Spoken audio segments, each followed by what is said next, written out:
You're going to create a search for your client, your buyer client, on whatever website it is. Now, if you've got 100 plus results based on the criteria that they gave you, you've got to dial in that search. Okay, 100 plus results is a lot of results.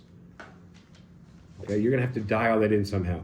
Usually what I would do if I did a search for somebody and there's a ton of results is I would look at the array of the spectrum of results, whether it's brownstones and high rises and pre-war or post-war, and I would send them one of each and say, hey, which ones do you hate and why, and which ones do you really like, because I want to dial in your search a little bit. Okay. Conversely, you may do a search for somebody and have no results.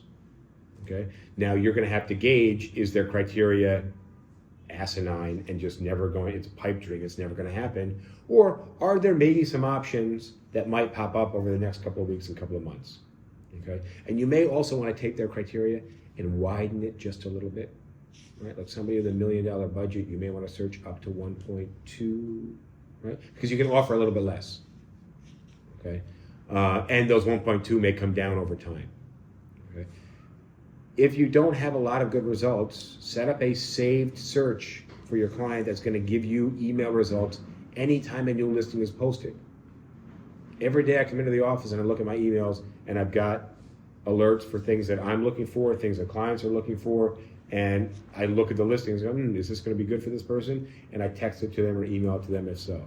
Usually I'll email it to them and I'll text them, hey, just sent you one, check it out real quick, let me know what you think. Because not everybody has their eyes on email like I do. Okay, so you got some listings for your client, you're going to go out and show them.